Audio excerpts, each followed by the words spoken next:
जय भोले बाबा की जय, शिव शंकर भगवान की जय हो, गणपति की जय हो। रुद्र संहिता युद्ध खंड षष्ठम खंड। त्रिपुरासुर का वर्णन। तारकासुर के वध के उपरांत उसके तीनों पुत्र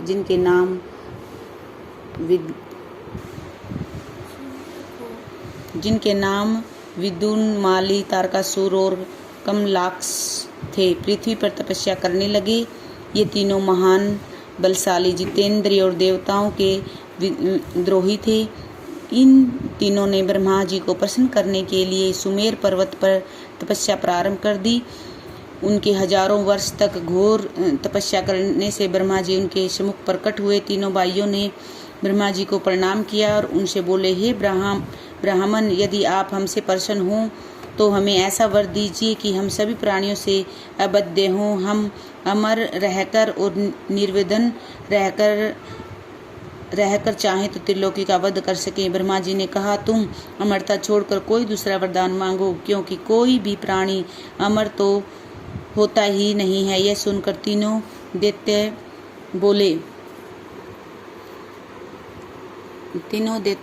बोले, प्रभु, हमारे पास ऐसा कोई दुर्ग नहीं है जिसमें शत्रु प्रवेश न कर सके। हमें ऐसे 3 पुरों का निर्माण करा दीजिए जिसमें धन संपत्ति के सभी सुखदायक साधन उपस्थित हों तथा उन्हें देव या दानों को कोई तोड़ न सके तथा अजय हो।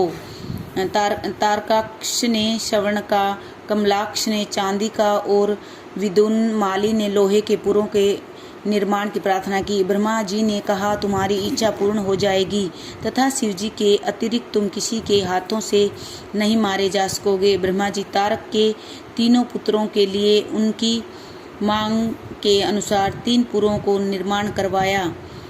इनमें से एक स्वर्ग में, दूसरा आकाश में और तीसरा पुर पृथ्वी पर स्थापित किए गए। तीनों भाई अपने अपने पुरों में आनंद पूर्वक जीवन व्यतीत करने लगे। ब्रह्मा जी के वरदान स्वरूप वे महान ऐश्वर्य का सुख भोगने लगे तथा एक छत्र राज्य करने लगे। उन्होंने त्रिलोकी अर्थात तीनों लोकों को अपने वश में कर लिया। देवगण त्रिपुरा के कष्ट सहन करते करते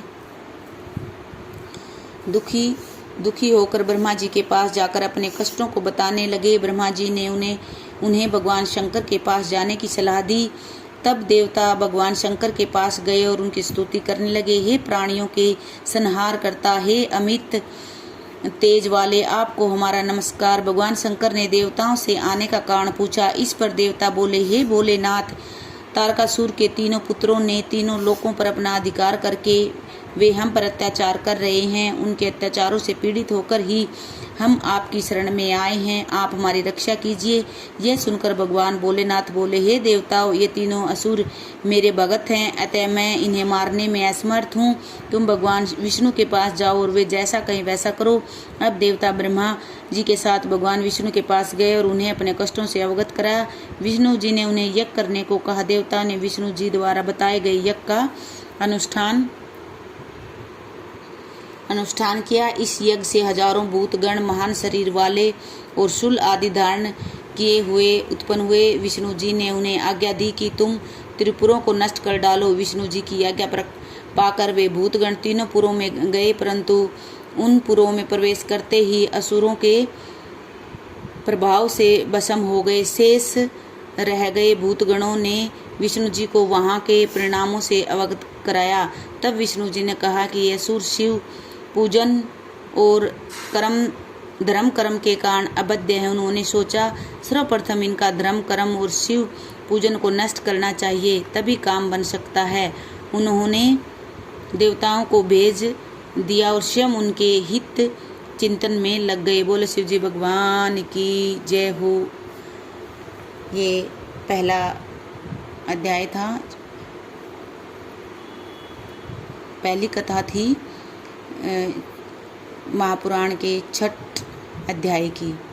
तो ये सुनना और आज के दिन शिव पुराण पढ़ना और सुनना बहुत ही फलदायक होता है। आज शिवरात्रि है, तो हर हर महादेव, जय श्री राधे राधे। वीडियो को लाइक करना, सब्सक्राइब करना और कमेंट करना बिल्कुल नहीं भूलें। कमेंट में हर हर महादेव या राधे राधे ज़रूर लिखें। जय श्री राधे राधे।